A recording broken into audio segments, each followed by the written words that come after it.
Seterusnya Munawar, kita nak ke Melaka untuk cerita Pagi Melaka. Ini masih lagi berkaitan dengan isu banjir. Kita nak melihat bagaimana APM Melaka bersiap siaga untuk menghadapi sebarang kebarangkalian khususnya banjir yang dijangkakan akan bermula lebih awal, iaitu seawal daripada bulan November. Jadi terus saja bersama dengan rakan kita di sana, Nur Syafina Sari. Silakan. Baik, terima kasih. Seperti yang mana kita tahu, negara kini berdepan dengan monsun Timur Laut. Jadi untuk mengetahui kesiapsiagaan yang dijalankan Angkatan Pertahanan Awam APM Melaka bagi menghadapi sebarang kemungkinan banjir, kita bersama dengan Pengarah APM Melaka, Lieutenant Colonel PA Kamaru Shah Muslim. Okey, terima kasih Puan bersama kami hari ini. Sama-sama Puan. Okey Tuan, boleh tak ceritakan sikit berkenaan kesiapsiagaan yang dijalankan APM untuk menghadapi sebarang kemungkinan banjir? Okey, terima kasih. Assalamualaikum warahmatullahi wabarakatuh. Salam sejahtera, salam Malaysia Madani dan selamat pagi Malaysia.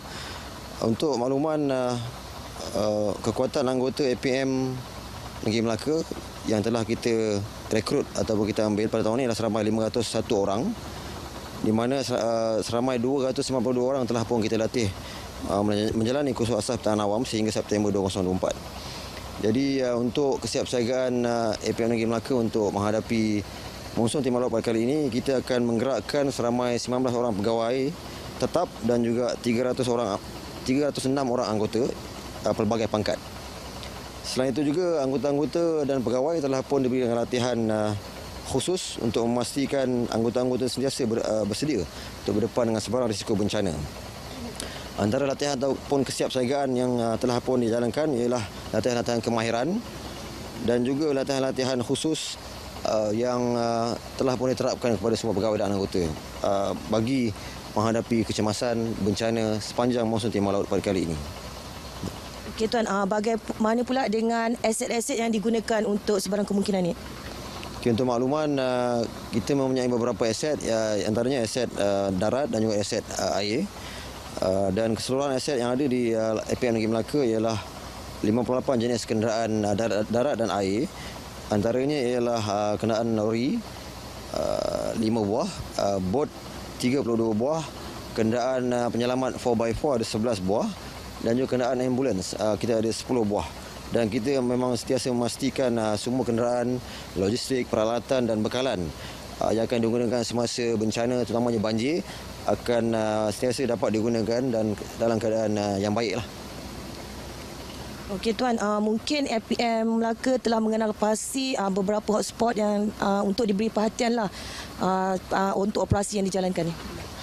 Okay, untuk makluman, semua hotspot yang telah pun disenaraikan di Negeri Melaka ini adalah yang dikeluarkan oleh pihak Jabatan Pengairan dan Saliran JPS Negeri Melaka. Terdapat 124 lokasi hotspot yang memang kebiasaannya akan berlaku banjir, terutamanya banjir kilat di Negeri Melaka. Dan di pembahagian hotspot tersebut, di daerah Melaka Tengah kita ada 59 kawasan hotspot, di daerah Alor Gajah kita ada 23 kawasan hotspot, dan di kawasan Jasin kita ada 42 kawasan hotspot. Dan kawasan-kawasan hotspot ini sentiasa dari segi paparitan, saliran, sentiasa diselenggara dengan baiklah oleh pihak-pihak berkuasa, insya-Allah. Okey, yang terakhir Tuan, mungkin ada nasihat kepada orang ramai untuk sentiasa berwaspada untuk menghadapi situasi inilah. Okey, seperti biasa apabila masuknya monsun Timur Laut ataupun semasa perayaan monsun sekarang ni, rakyat atau masyarakat di luar sana sentiasa perlu peka dan sentiasa akan diingatkan di masa ke semasa oleh pihak berkuasa untuk sentiasa peka dengan amaran hujan, amaran cuaca yang dikeluarkan oleh pihak Jabatan Meteorologi Malaysia yang dikeluarkan hampir setiap hari, dan juga amaran-amaran lain yang disediakan atau dikeluarkan oleh pihak-pihak seperti Jabatan Pengairan dan Saliran seperti paras air yang akan meningkat semasa hujan lebat. Jadi orang awam dinasihatkan supaya sentiasa bersedia dengan persiapan barang-barang keperluan sekiranya, terutamanya di kawasan yang kerap berlaku bencana. Masyarakat diamanahkan, diminta atau dimohon, disarankan, digalakkan untuk bersedia dengan barang-barang persiapan, kelengkapan untuk berpindah seperti keperluan asas. Dan juga masyarakat digalakkan mempunyai satu beg khas yang semua peralatan asas ataupun dokumen penting Ubat-ubatan, wang keperluan dan lain-lain perlu diletakkan dalam satu beg khas yang senang apabila untuk dibawa apabila berlaku satu bencana. Kalau di APM kita panggil beg ready to go lah. Maknanya masyarakat boleh terus bawa apabila berlaku suatu bencana. Selain itu, apabila dikeluarkan arahan untuk berpindah di kawasan-kawasan terutama kawasan rendah, arahan akan dikeluarkan oleh pihak berkuasa. Jadi semua masyarakat yang terkesan perlulah pindah dengan segera pada waktu yang baiknya sebelum waktu malam lah. Sebab apabila nak berpindah waktu malam ni risikonya amat tinggi. Selain itu, dalam Angkatan Pertahanan Malaysia kita juga di bawah Akta Pertahanan Awam tahun 1951, Akta 221, di bawah Seksyen 4C-1-B, anggota angkatan juga diberi kuasa untuk memindahkan atau dipindahkan seseorang yang tidak mematuhi arahan untuk berpindah ke pusat pemindahan sementara atau ke tempat yang lebih selamat. Jadi tuan-tuan dan puan, kita tak perlulah untuk sehinggalah akta ini dikuatkuasakan.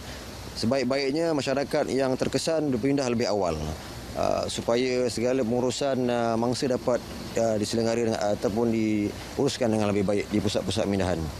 Selain itu juga masyarakat di luar sana digalakkan ataupun disarankan untuk mengelakkan aktiviti-aktiviti yang berisiko sepanjang monsun timur laut. Hindarkan tempat-tempat yang berisiko, kawasan-kawasan yang mungkin menyebabkan kemalangan dan lain-lain perkara lah. Itu saja. Baik, terima kasih tuan bersama kita hari ini. Jadi saya kira setakat ini saja cerita pagi dari Melaka. Kembali ke Angsa Peri, silakan. Baik, terima kasih Syafilas untuk cerita pagi Melaka.